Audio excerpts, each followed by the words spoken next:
Welcome to the Retirement Lifestyle Show. I'm your host, Roshan Loungani, here with my co-host, Adrian Nicholson. Adrian, how are you doing today? I'm feeling good, Roshan. Happy to be here. Looking forward to our episode today. It's going to be another good topic and ready to record when you are.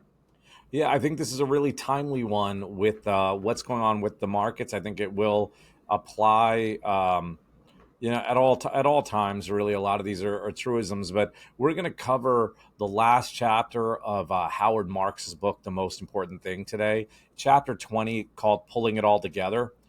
For those of you who have not heard of Howard Marks, he's the co-founder and co-chair of Oak Tree Capital Management. He puts out these memos that investors really look forward to reading. It's really about investing in general. He's averaged about 19% a year as far as his investment performance goes. So he's got experience in executing what he talks about. And I'm ready to dive right into it. Adrian, I can start us off. Yeah, go ahead, Roshan. I'm looking forward to it. All right, great. So I just took what he had in this last chapter, and they are grouped together, but they're not necessarily categorized. And the first thing he talks about is valuation, and it's really basic, but you must know what the value is of something you're buying. So this goes into, there's a lot of ways to research and analyze and value the stock, but you've got to have an idea of what you're buying, the value of what you're buying. What are your thoughts on that, Adrian? There's definitely a lot of metrics out there to value any type of investment, so we can start with that. But I do like where it really just discuss the relationship between price versus value. Price is what you pay, value is ultimately what you get. And that's just a very important relationship, just a very view for investors, because that's just a big decision whether an investment is profitable or not. If you just boil down to the basics, where you pay a lot for a certain investment, but there's not a lot of value behind it, whether it's has strong cash flows, it's profitable, just it has a good future. If it doesn't hit on any of those marks, then you might be paying a extremely high premium for something that won't pan out in the long run. But then there's also the opposite, where you can find those certain investments out there where you pay a low price, but there's a lot of value behind it, whether they have a strong balance sheet, good future cash flow, whatever it is. So I definitely like how it started off with that part. Yeah, and I'm going to repeat what you said. We've definitely said it before, but the price is what you pay and value is what you get.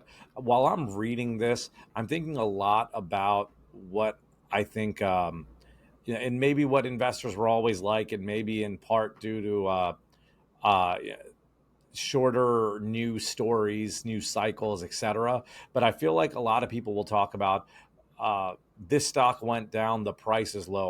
Why do you want to buy? Because the price is low. And like you said, price is what you pay, value is what you get. It might be low for a reason. So Marx in this section says that the goal is for good buys, not good assets. So with what you had mentioned, Adrian, about a company, they may be growing, they may have good cash flow, they may be really good assets, but it might not be a good buy, right? It might be expensive uh, at the time. Or to counter that, with some companies that you said, they may not be as high flyers, but they may be priced well. The other thing he touches on here that I think is important um, is your insight into this must be superior. Learn what others don't, see things differently, and do a better job of analyzing them. So that's one thing he recommends on here. I was recently listening to the Founders podcast. I absolutely love that podcast. It's one of my favorites. And they did an episode on Lee Lu, and he's the investor, was raised in China, then came to New York, went to Columbia. But I first heard of him, and I'm sure many people first heard of him when Charlie Munger mentioned his name. But in this episode, they talk about how he's giving I believe it was a commencement address to the Columbia Business School, or maybe it's a class he's teaching at the Columbia Business School. But that they have the Value Investing School where Buffett's teacher Benjamin Graham taught.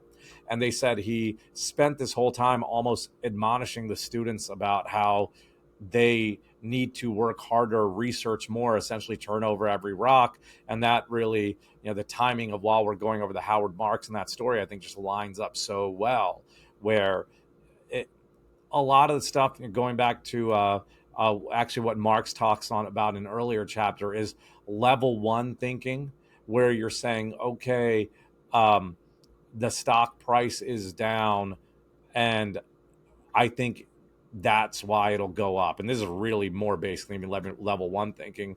Well, going beyond that to, okay, the price is down. Well, why is the price down?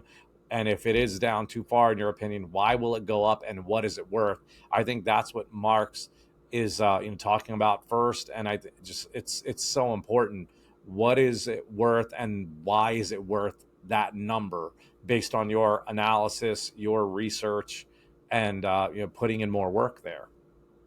Yeah, that's a really good part. And then expanding more on that, it talks about how this is what helps as far as the time frame and sometimes even just justifying an investment and being able to hold it or just reevaluate it, whatever the decision is. What I mean by that is turning over every stone, doing a research, not just looking at it strictly on a price, saying, hey, it's at this price, let me like get in on it right now. Because ultimately, let's just say you go that level one route where it's just like the price, you make the investment and then you're staying in it, and then it doesn't go the way you thought it were, where your investment loses money. Then that can probably cause a lot of stress. That might draw up some emotion into you. Whereas somebody who has taken the time to do the research and quote turned over every stone and made that investment and probably has some criteria or principles and strategies in place to manage the investment, if that investment goes in the opposite direction or goes down, then they can say, hey, this might have been expected, or hey, I can handle this type of loss for X amount of time. That can help out the process and really help you with your investment decision making, other than something that's more um, quick or just very basic level where you're just say, hey, get rid of it. I mean, I think something that we talked about before on this podcast, but can help you with any future investment decisions that you have to make. Completely agree. I'm actually going to take what you said and line that up with another Mark's quote from this what I call the valuation section of chapter 20. The value must be based on facts held firmly. So what you had said about your research analysis, but then the next step is buy buy when the price is below the value, or buying when the price is below your value. That's a key element in limiting risk. So you're coming up with what your valuation is on these investment, and realizing that exercise is not just to come up with a price or a target, that target helps limit the risk in the portfolio. So for example, what you'll see in here very often, going back to Benjamin Graham and Warren Buffett, is you typically want to buy a 70-cent dollar. So you're buying something when it's at a 30% discount, and that not only is based on your price value, but that 30% they call margin of safety. So Seth Klarman's famous book is called Margin of Safety, based on that. That's the limiting risk factor that Marx is talking about here. If you're buying something for $70 that you think is worth 100, or 70 cents on the dollar, if you're wrong uh, about one of your elements in your calculations or in your assessment to get it to 100, hopefully that 30-cent differential is enough to even in that situation where you have an error, it's still profitable or positive for you. The other side of that is, if you're buying 90-cent dollars and you're wrong, your possibility of loss is higher. That's the risk control that coming up with the valuation does for you. Yeah, and I really just like the overall theme here, where it really does focus a lot on just mitigating the risk out there, because that's something that investors sometimes experience more, where the losses hurt more than the pleasure of gains. What I mean by that is, if you make an investment and it starts going up, you can kind of justify it. And this comes more into behavioral finance, where if it gets a certain price, then maybe you say, hey, if it gets to X, I might sell it, but it continues to go up and it goes past that price. So you say, hey, maybe I might raise the bar. Where if it's the opposite end, where you make the investment and it starts going down, you might be more quick to say, hey, I need to sell this. I thought this was a good investment. So there's a lot that gets baked into there when I'm just talking about, where it's more on the behavioral side of it. But it does really try and drive home the importance of just managing the downside risk as much as you can, because that's something where the losses can really compile and add up over time, which is a pitfall that ultimately you want to avoid as an investor. Yeah, and with what you said, let's skip forward to the section on risk, and we've got a couple other sections on here. But to me, this is something that can't be said enough when you talk about risk, especially when you look at the finance world and the academic definition of risk. But risk is the the possibility of a permanent loss of capital. And I compare it, and I mentioned the academic finance world in this because oftentimes risk will be talked about as volatility, how much things move up and down. And that's because it's quantifiable, right? You can look at it and a you can calculate a beta off of that. You can calculate a standard deviation. It makes it easy from an academic perspective to use volatility as risk.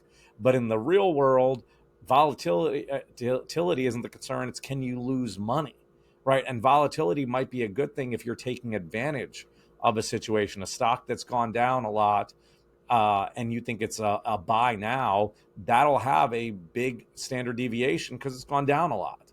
But that standard deviation doesn't impact you because you bought after it's gone down. So that's one part with the risk where I think, as I said, we can't say it enough, but risk is the possibility of permanent loss. And different for everybody, that's for sure.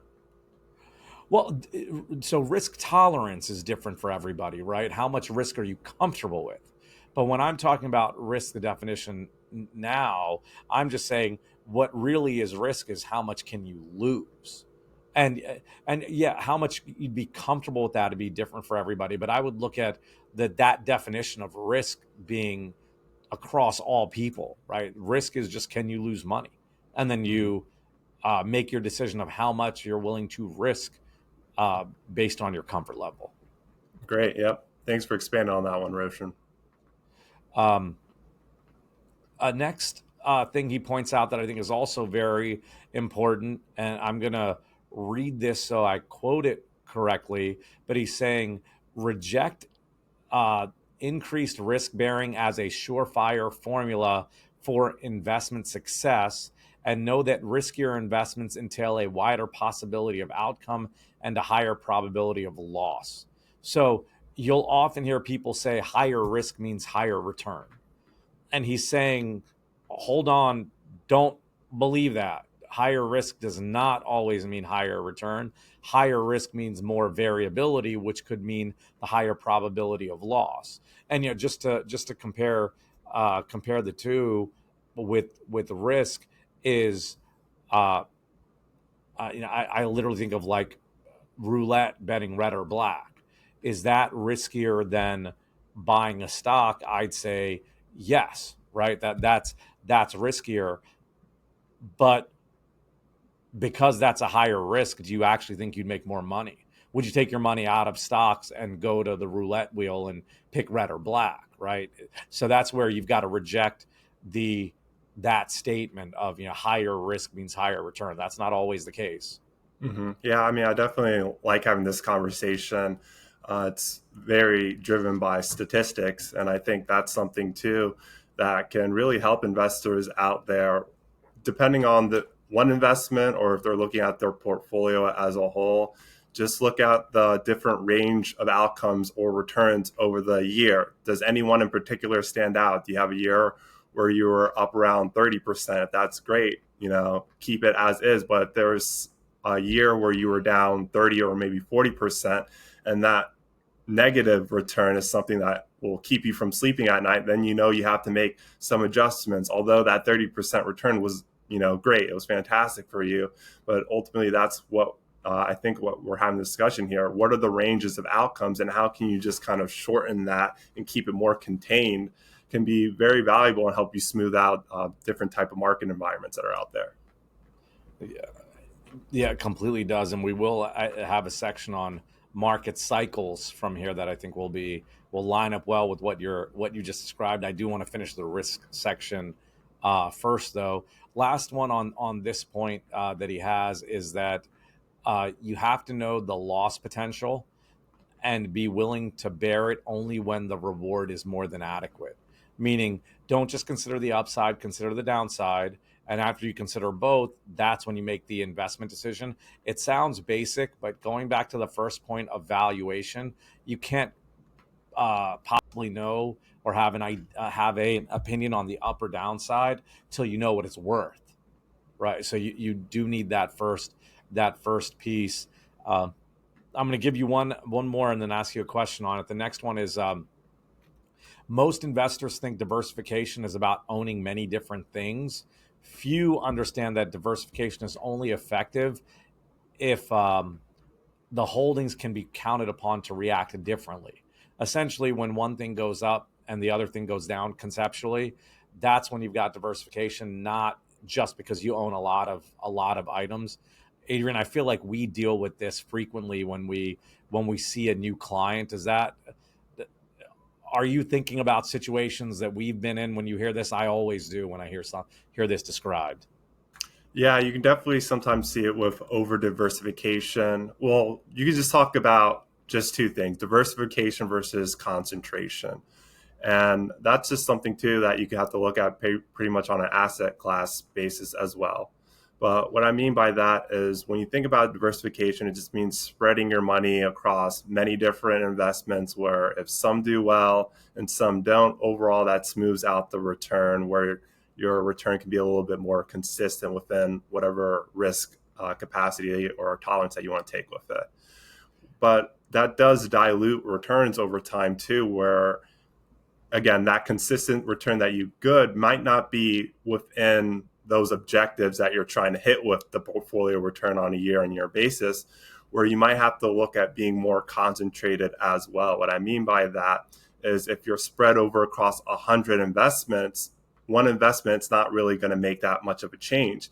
But if you can concentrate it and find those good buys that we talked about earlier and just concentrate that as well, you can limit the amount of losses you have, but those ones that do well can have more of a substantial impact on your overall performance on a year-to-year basis.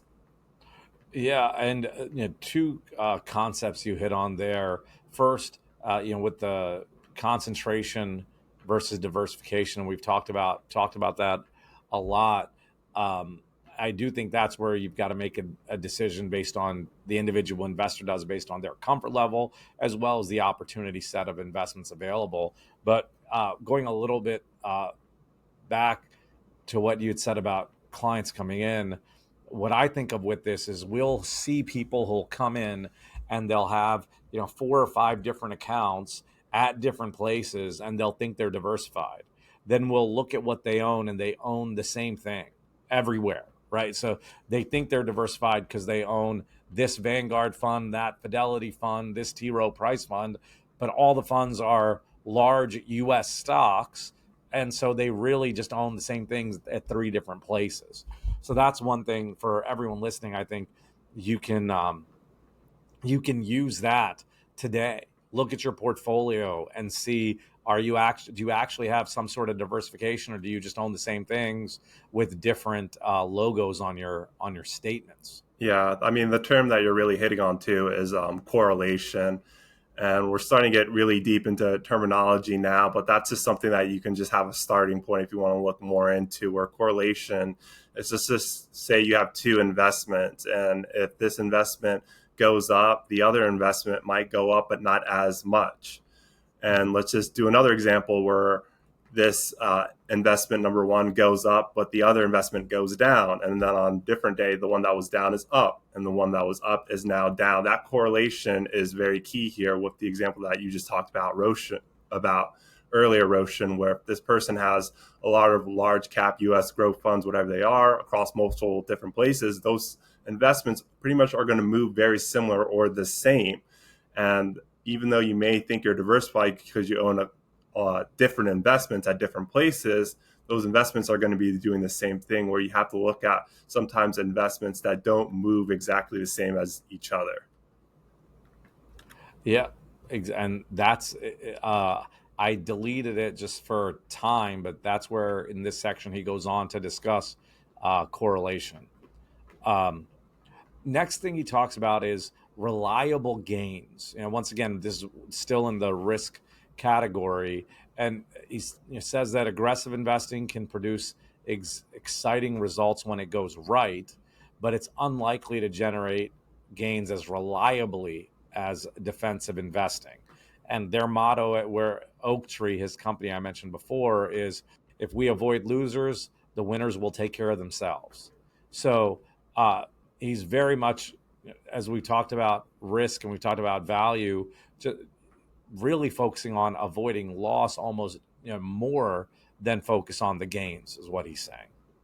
Yeah, like I said, just mitigating the losses as much as you can, because those tend to hurt a lot more for investors out there and draw more emotion. So I definitely like that part a lot in the chapter. Munger has a quote something like that, which is like, "We just try not to be fools," or something to that effect. And I think they're both saying the same things, right? If you avoid the big mistakes, you'll be fine. Um, the next piece that he's got that stood out to me, going back to the concept of margin of error, is that he says you can obtain a margin of error on tangible lasting value, buying only when the price is well below, avoiding leverage, and diversifying. He then says his favorite adage is never forget the 6 foot tall man who drowned crossing a stream that was 5 feet deep on average. Right. So to me, that sticks out for a few things. One, you can't just look at what something's done on average. Can't just look back. You've got to look at what's going on now, what's going on in the future, and that he says margin of error gives you the staying power to get through the low spots. Markets will go up and down. Try to minimize the down versus focusing on maximizing the up is what he's saying there. And I think when you're listing this, you're like, oh well, then why not just go to cash? Because then you're minimizing the downside altogether, but you're getting no upside. You need the upside. So we're talking about risk adjusted return, not being too aggressive and managing your risk. Yeah, I mean that what stood out to me for that analogy is the investment term nothing's guaranteed, or just always be aware and just expect, like you said, like markets can go down. An investment that you maybe spent a lot of research in could cost you money in the short term. And just again, for that analogy, the 6 foot man drowning in 5 feet of water, 9 times out of 10, they're going to be able to cross over the river and get to the other side. But there is one time where that is a possibility, and you just got to be ready for it. And that's why I said the word expect it, because, sometimes it may not happen, but you just don't want anything to catch you by surprise and not be Yeah. prepared for it at least. Yep. Last piece on risk control, I thought this his book's called The Most Important Thing. I probably will say this more than once, and every chapter is the most important thing is X, but this might be one of the most important things we talk about now with this, which is risk control and margin for error should be present in the portfolio at all times. Um, Most years are good years in the market, but it's only in the bad years when the value of the defense becomes evident. So you've always got to be prepared for anything, is what he's saying. Don't ignore the risk just because everything looks uh, positive towards the upside. Yeah, I mean, I pretty much agree with all those points on there. And I mean, we've been pretty much talking about all this entire podcast about how you can just limit your downside risk as much as you can, do some research, have some strategies and principles in place if certain things happen, that you can be more prepared for it and just have more actionable course going forward. Yeah, completely agree. Was there anything else in that risk section? As I mentioned, he didn't section it off. I just categorized them. But anything else in the risk part stand out for you, Adrian, or should I move on to market cycles? Yeah, you can go ahead and move on to market cycles. Um, Psychology and technical can dominate fundamentals in the short run. Stick with the concepts of value and cope with psychology and technicals. What does that make you think of, or what are your thoughts on that? So, I mean, I think this is a big one that plays a role into it where, I mean, like we talked about earlier, sometimes the losses hurt more than the wins. And I mean, that just goes without saying because ultimately you may do a lot of research, you may come to a conclusion that this investment might be a good fit for you and it might not turn out that way, but you could see other investments out there that you decide not to act on and those do well, and it could drum up a lot of emotion like we talked about earlier, where you have to have those certain principles and strategies in place to take out as much emotion as possible, because there are a lot of pitfalls and biases that can affect investors out there that can hurt their performance. So just being mindful of that is really something you should do at the start. Yeah, and for me, what I think of when I hear that is that I imagine you do the analysis on an investment, you think it's worth X, you buy, and then the price goes down, right? Let's assume your analysis is sound. That to me is coping with the psychology and the technical. That you've got to deal with your questioning yourself at that point. You've got to deal with the markets going down at that point, and just stay strong to your analysis and value. I don't think there's anything wrong with revisiting it and making sure that you didn't miss something, but assuming nothing's changed, to me, that's what that says is you've got to really make sure you do a good job at the beginning in the valuation part we talked about earlier, and then you've got to stick to it. Uh, Next, economies and markets cycle up and down, whichever direction they're going at the moment. Most people believe they'll go that way forever. This sends valuation to extremes. It ignites bubbles and panics, and most investors find them hard to resist, getting caught up in them. So to me, that means cycles will happen. You've got to just be aware of them and prepared for them. And what's happened, history doesn't repeat itself. What's happened in the short term, just because it's happened in the short term, doesn't mean it'll continue for the long term. Yeah, exactly right. And just really monitoring your performance and seeing how your investments and your portfolio reacts to these cycles can help you make adjustments and see, hey, did what I set up in the beginning, did it do what I expected to do? If not, am I okay with that outcome? Those variabilities of outcomes, like we talked about, are extremely important, and just being able to prepare for that and manage it as much as possible. Yeah, that piece right there about the extremes and history won't repeat itself. Our episode on small cap stocks, you and I had a similar conversation there with the large caps have outperformed for so long. Will they continue? And we sort of debate that back and forth. But that to me is a real life, timely conversation that if you haven't listened to it, I'd suggest revisiting, that lines right up with what Marx is saying here. Yeah, I definitely agree. Um, The psychology of the investing herd moves in a regular pendulum like pattern from fear of missing opportunity to fear of losing money, and thus eagerness to buy and urgency to sell. This causes the herd to buy at high prices and sell at low prices. Thus, being part of the herd is a formula for disaster. Your reaction to that one? So this is a tough one, and this will probably just lead to a lot of debates, or probably has led to a lot of the debates, whether to stay with the herd or stray away from the herd. And you can just use like the oldest analogy ever, where herd, it's just like represents like sheep. They're all in a group and they all move along with each other, and that's just a form of protection, staying with the herd, just going with consensus. And ultimately straying away is just ultimately that's something you don't want to do, because again, that's where a sheep could get attacked by a predator. So straying away from a herd just doesn't make any sense. But here it's saying that that's the way you should go, because sometimes consensus is wrong, and that straying away could lead to opportunity.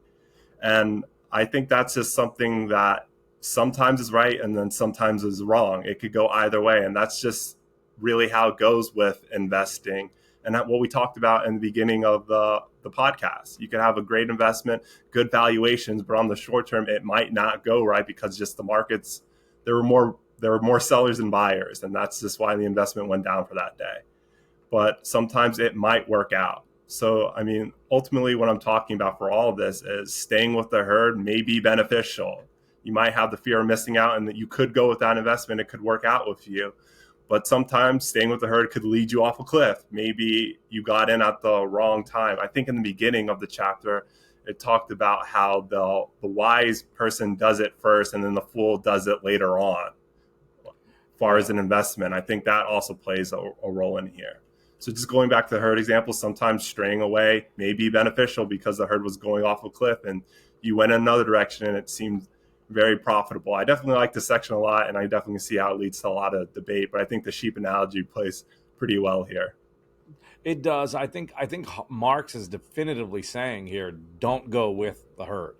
I The know, and last that's tough sentence, to do. That's very tough to do. it's a formula for disaster, which is why, what we had gone to earlier when we were talking about risk and value is that the value must be based on facts and held firmly, because you've got to be able to stand against the herd, um, because of where they are. The other part I wanted to cover with this one is, do you have any opinion or on where the herd is going right now? Before you answer that, I'll give you a moment to think. But like, where do you think the markets are right now? Where is the herd pushing things? But before you answer, I do want to give our disclosure. This is not investment advice. Please do your own homework. We're just trying to help you in your process. Speak to your investment advisor if you need help. Adrian and I are available. You can contact us. Our contact information are in the show notes. So, Adrian, where do you think the market is right now? Which way is the herd pushing us? So I would say the herd is thinning out. At the beginning of the year, the herd was very big when it came to, let's just pick on the index, the NASDAQ, because a lot of that was driven by chip companies and artificial intelligence. So that's where the majority of the herd was, and they were experiencing pretty much strong gains this year. And then I'm saying that herd has thinned out because recently there has been volatility in that space where you're seeing some of these chip companies undergoing volatility, swings in prices, negative impact to their prices. Some are still strong, but others have weakened. And that's why I said the herd is starting to thin out, where people are looking at other areas or other opportunities. One of the biggest things that we talked about last year was the broadening out. And you're starting to see that now because the Dow's starting to hit new record, and that really symbolizing a broadening out in the market where people are looking at other opportunities. One thing that we talked about were treasuries, small caps. That's where the herd is starting to talk about or move more to, where in the beginning I said the herd's starting to thin out in the technology sector. So I would say it's starting to broad out more in these places that haven't experienced the strong gains that the technology companies have been experiencing. So small to mid caps and treasuries that are providing better yields. And now that the expectation that rates are coming down, which would be more favorable, especially for longer term bonds. Yeah, I liked how you said that you think the herd's thinning out, right? That's probably a great way to put it, with where things are right now. So I definitely like that answer. I I don't know if I feel similar or different. Where we talked a few episodes ago on where the market is, and compared, whether it's euphoria, whether we're still bullish or bearish, not where we are, where the market is right now. And I'd say, if his pattern he mentioned, fear of missing out opportunity, to fear of losing money, is where it swings from.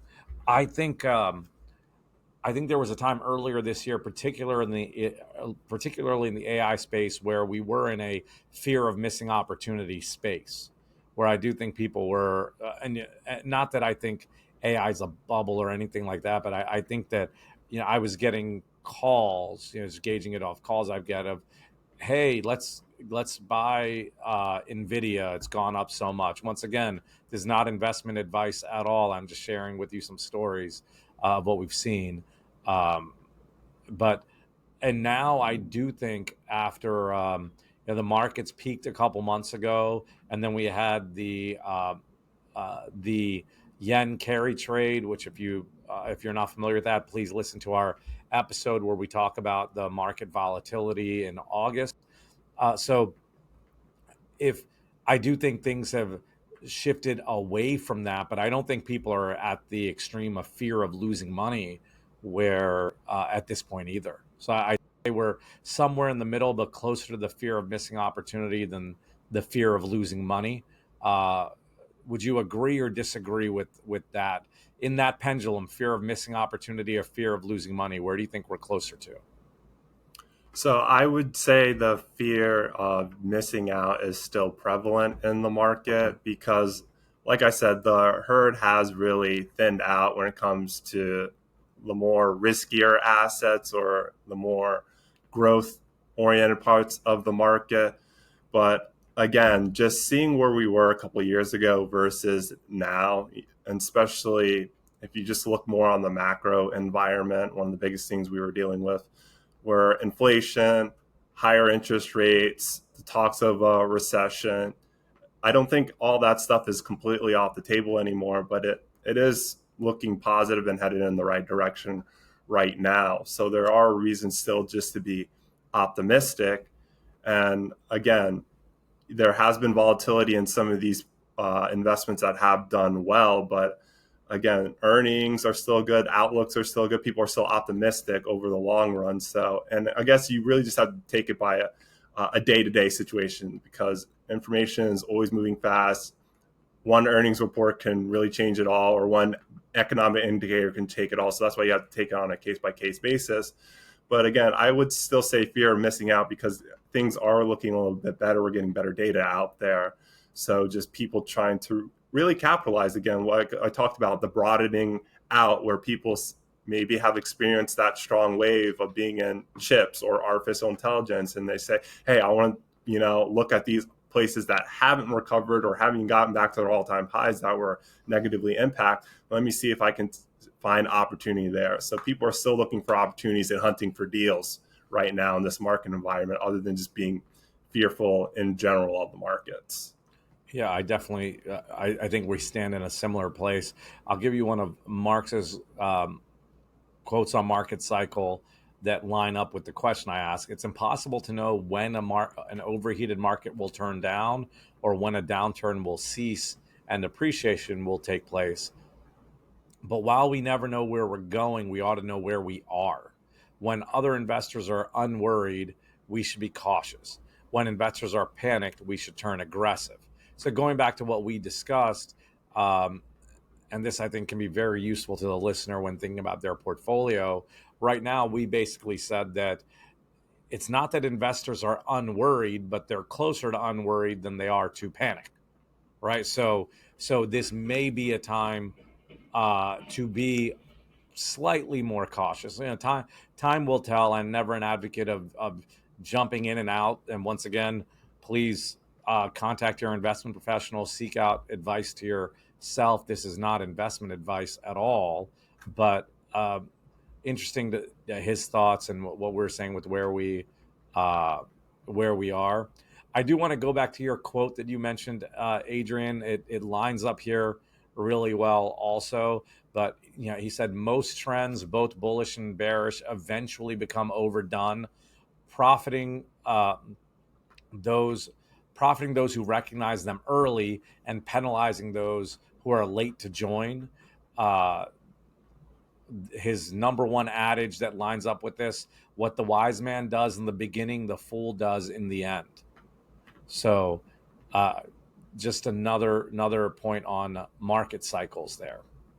Yeah, I mean, they got a lot of great quotes that investors can really just keep in their investing toolbox to always refer, just to help with any decision or help with the research or just give them some type of thing just to go off of depending on whatever market cycle they're in.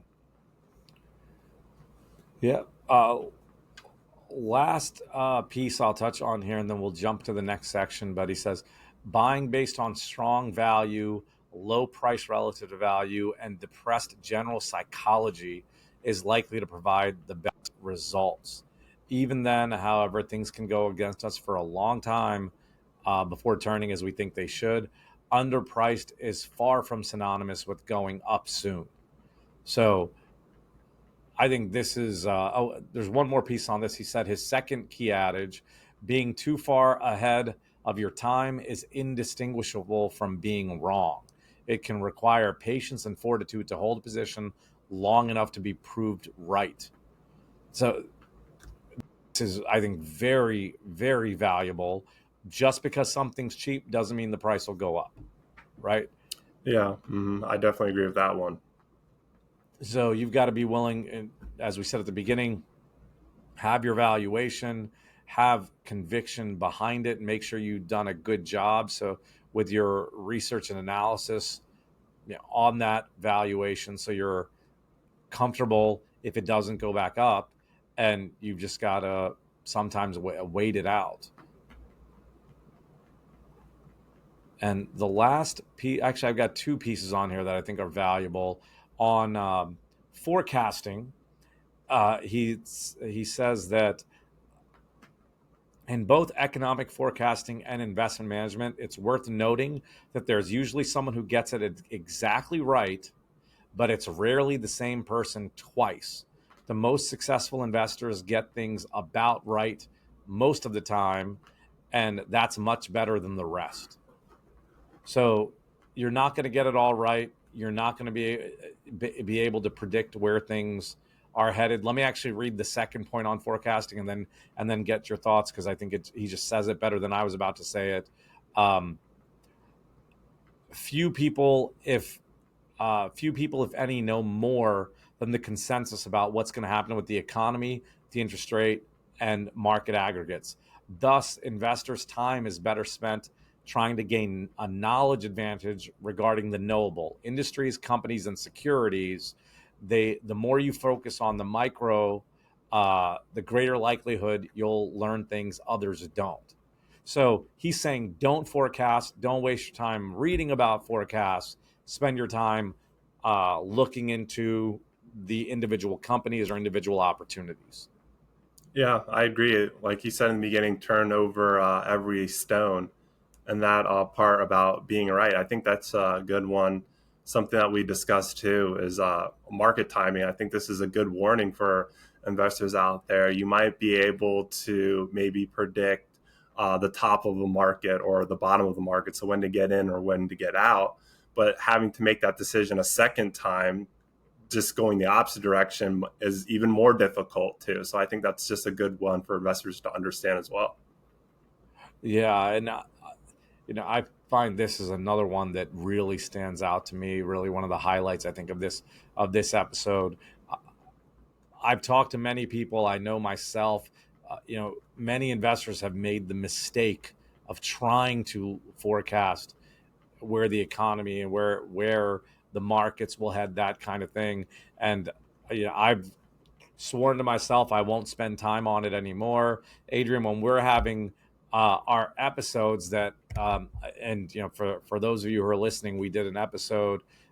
If you didn't check it out, go back to it. It came out in July, where we talked about the second half of the year, and Adrian and I will have a conversation where I'll tell Adrian I don't like this episode focusing on where we think the markets are heading or researching that. Now, if you listen to the episode, you'll find I did find some value in it and some potential opportunity. So I told Adrian, remind me of that if I complain to him next time we want to do that kind of episode. But it lines up with this, where don't focus your time on that. Focus your time on, as he uses the term, the knowable things you can actually learn, research, and you can figure something out about.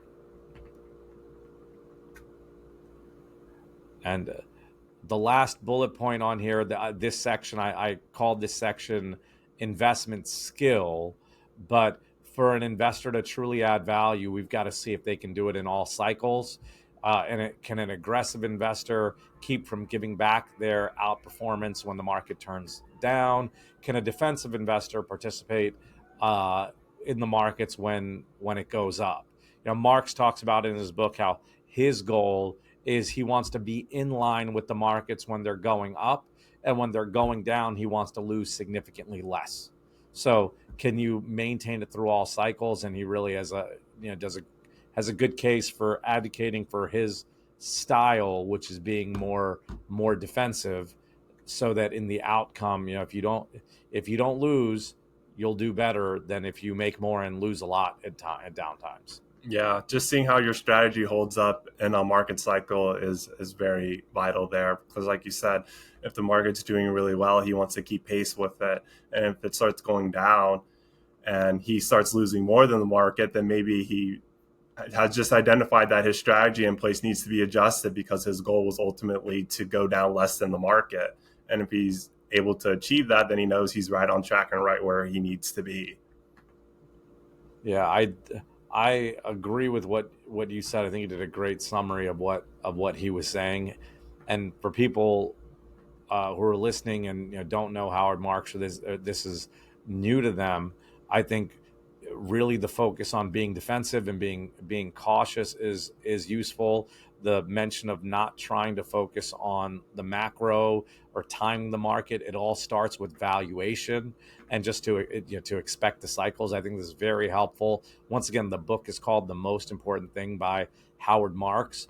We hope you found the insights we shared as helpful. There are 19 more chapters if you're interested.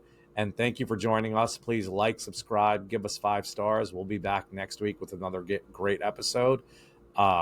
Take control and achieve your goals.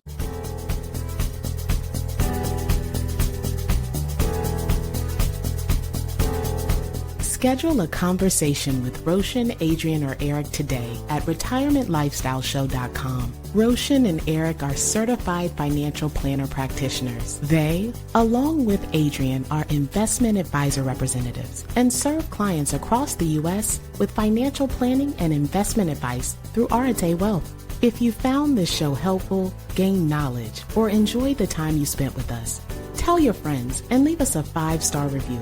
This will help others discover the show.